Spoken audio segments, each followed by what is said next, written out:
How is everybody doing? It's the Fade and Fire. Before I start off this video, I would like to say that you guys don't be afraid to leave comments down below, especially if you have a topic you want me to talk about, so I can start up this hot topic series. So if you have anything you want me to talk about, go ahead and leave it in the comments down below and I'll definitely get to it. But we're back on my mage. I think my last commentary was with my strength build. So I thought I'd go ahead and get back on my my mage character. And one thing I was, oh my god, one thing I was noticing is that thing has a huge amount of phantom range, and I shouldn't have trusted the fact that it looked like I was out of range, being that we are peer-to-peer connection, so some crazy stuff can happen. I should have just rolled, and that last shot I kind of just took to the face, so yeah, I almost kind of killed myself there. But with me playing my mage, I realized that I'm kind of just peeking out, I guess you could say, with this character. I mean, I don't lose very often. That's not to say I don't lose at all, but I don't lose very often. I usually win, and winning is good and all, don't get me wrong, everybody likes to win, but I like to win with every type of strategy and playstyle. So now that I'm kind of peeking out on this mage, and I did a series of duels until I just ran out of Estus and I didn't lose, and I was like, maybe I should switch things up, because you know I'm kind of just winning. You know, I've spent a long time on this mage, and I love this mage so much, and it is my favorite type of play style to play. But overall, I just want to be good at everything. I don't want to be good at one style. I don't want to be good at two styles. I want to be good at every single style that's out there. So I started creating my faith build, because I've heard some pretty bad things about the faith build, and just like with my mage, if I hear something bad, I'm gonna try it out. Yeah, if somebody says, oh shit, you know, this kind of sucks, well, I'm gonna go out there and try it for myself and not give a damn what people say, and try to use it for myself and see if I can make it viable or make it to my liking, which I think I'm gonna do with this faith build. I think I'm gonna take it in the direction of super high regen. That's what I want to try first. So I'm gonna get like all the regen miracles and all the regen stuff you can have with like the Sun Princess ring and the Blessed Gem ring and all that stuff, and I'm just gonna go super high regeneration. I think that's gonna be a lot of fun, just to see, like, just for people to see my health just constantly going up. But as I was playing through the game, trying to get the faith build up there, I think I'm at level 83 or 84, somewhere around there. I realized that I'm kind of tired of playing PvE, and I'm on Xbox, so I have no cheat engine. But if I did, man, oh man, would I use it. I know people are not down with the cheats and the cheat engine and all that stuff, giving yourself extra weapons and souls, but honestly, I would not give a fuck. I basically wouldn't. I wouldn't care at all. If you guys played Dark Souls 1, they had that glitch where you could level up real fast with the dragon head, and they had the bottomless box glitch where you can dupe your weapons and make them, you know, plus 15 and all that stuff. And I used that glitch all the time later in the game until it got patched. And when it got patched, I was actually kind of sad until they brought over the mule. But if they had something like that for the Xbox One, and you guys know that, you know, I could just level up super fast, or, you know, get a whole bunch of weapons or something, please tell me, because I'm done. I'm done playing PvE. I think I played through it I want to say 4 times. And oh wait, not even 4 times, more than that, because I played with 4 characters, but I also gone on New Game Plus with multiple of them. So shit, I probably played through the game like 7, 8 times. Like, I think it's about time that I stop playing PvE. So if you guys have any information about how level fast or get weapons, please tell me, because I'm kind of done with the PvE, to be honest. You know, the PvE is great. It's good. It's good. I love the PvE, but I can't play it 9-10 times just to make one character. I can't do that. I can't. It's kind of getting boring to me. I want to make a all vitality build. I want to make a I want to make a pyro build. I want to make a dex build, and I just don't feel like going through the goddamn game again. I don't. I hate Ponce Sullivan killing me fucking every 5 seconds. I hate those stupid ass dogs. So I can't deal with that shit anymore. But yeah, about my faith build, I really haven't ran into any PvE while I was I mean not PvE, PvP while I was. I think I ran into it one time. And I got parried and I got hornet ringed. Now, the reason I got parried is because I was R1 mashing.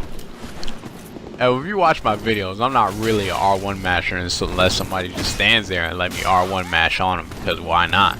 But in most cases, actually in 0 cases do I just sit there and mash on the R1. But I realize that a lot of people are doing it because it's the PvE mentality. I don't care what anybody says. Going around and mashing R1 in PvE is definitely the way to go. It's definitely the way to go. I was killing an NPC with a friend, or not a friend, a summon, before we went to the boss, and we were just R1 mashing the holy shit out of that NPC. And I was kind of like, wow. Now I understand why so many new players come to PvP just R1 mashing their life away. It's because it's a PvE mentality. I mean, R1 mash works in PvE, definitely. I mean, I sat there and mashed on the R1 button for, you know, the 4 hours I played the game. It was actually kind of crazy, and then I had to get back into my PvP style and get rid of the R1 mashing mentality. Back on my mage. But I'm excited for my faith build because faith to me looks promising. It looks promising, especially with all the hyper armor trades you can do and the regeneration spells and stuff like that. So I'm definitely excited to try it out. I don't know why I just ran in all those attacks there. I can't remember if I win this one or not. I'm guessing I don't if I just ran into fucking 4 attacks in a row. That was kind of ridiculous. But I still do love my mage. It is probably my most favorite class to play. But I'm just peeking out. You know, I spent a lot of time on this character. I'm getting real good at her, and I think it's time I switch it up and try to get good at another tactic, because overall, what I want to do in Dark Souls is just be the best that I can at every single tactic that there is to play. I'm not like the dudes who just want to win every single duel they encounter. I could care less about winning every single duel I encounter. Now, you guys might say, "Holy, like you're kind of heavy. Why the fuck are you fat rolling?" Well, I was playing through the game, as I said, on my faith build, and I was fighting Havel. If you guys know Havel by the dragon near the Titanite slab, and he was kind of beating the crap out of me with that fat roll, and I was like, whoa, maybe I should try the fat roll, because when he was fat rolling, I wasn't even hitting him because he was like in iframes, and he would get up and do some smooth stuff and just beat on me. I was like, alright, I need to try I need to try the fat roll. So I got on my strength character, and I kind of just capped out. I think I'm at like 99 or 98 or something. I'm just fat rolling around everywhere, and actually the fat roll is not too bad. The fat roll, I think, is extremely viable in this game. It's kind of crazy how much you can dodge with the fat roll. I was actually extremely surprised. I know right here I'm using the great shield, so you know, for all the people want to cry and, oh, you're using the great shield, I know I'm using the goddamn great shield. But I just went to fat roll. But I was thinking to myself, well, I'm not really fat rolling to dodge out of stuff if I'm using a shield. So I take it off in the future. But honestly, if you have a great shield, you really don't need fucking mobility, because as you guys can see, this great shield will tap you some wins. Not even if you're attacking with it, just to apply the pressure. But I'm gonna mess around with that fat roll some more, and if it turns out to be as viable as I think it is, I might just fat roll on all my goddamn characters, to be honest, because that fat roll is looking real promising, and you guys will see like 2-3 fights where I'm just fat rolling and I'm juking a bunch of stuff. It's kind of crazy, and it looks like as you're fat rolling, you still have just all the iframes. It was freaking crazy. I don't know if it was due to latency or lag, but I never see anybody fat roll. So I was like, you know what? Have was beat the crap out of me. I'm gonna go ahead and try to fat roll. And I was actually very surprised by the success. It was really funny just to see me tumbling over and getting hit, but the iframe still activated. So I mean, if you guys look at that, do you see? That is crazy. I'm juking a whole bunch of, I mean, he can't even, it's like I have a normal roll. It's actually kind of crazy how much you can juke with that fat roll. I was actually very surprised. So I'll definitely be doing the fat roll more. But yeah, but oh jeez, I don't know why people were owning ring and duels.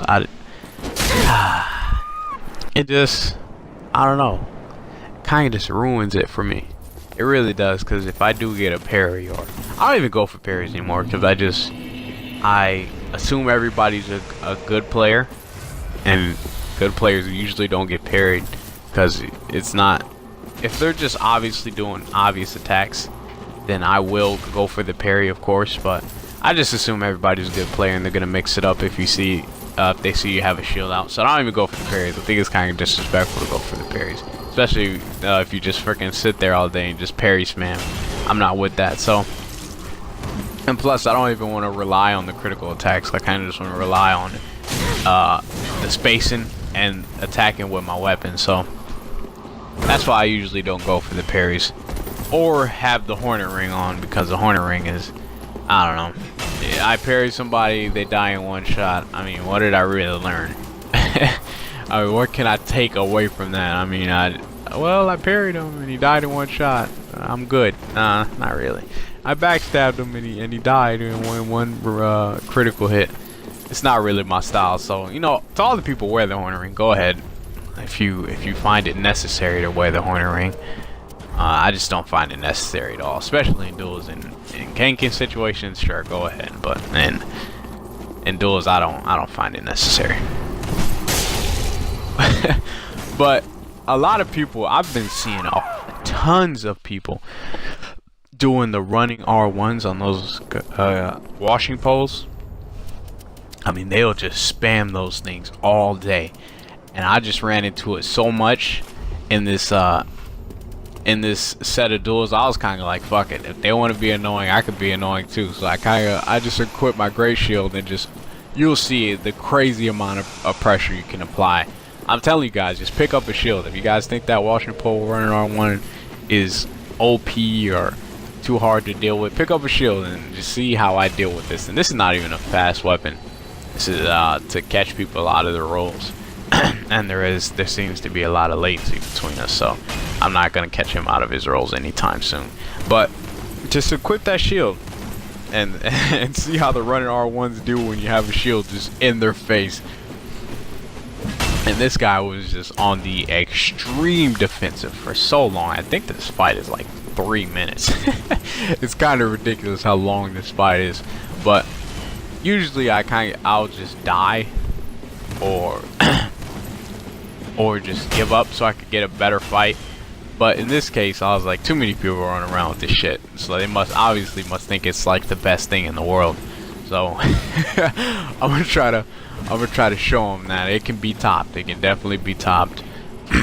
If, you know, so everybody's running around with a straight sword. Well, there's a lot of lag right there, and you could just run it. Maybe you can. Maybe he's found a great amount of success in doing the washer pole running R1s. But I got something for you, buddy. I got something for you. This great shield, man, you can just apply so much pressure.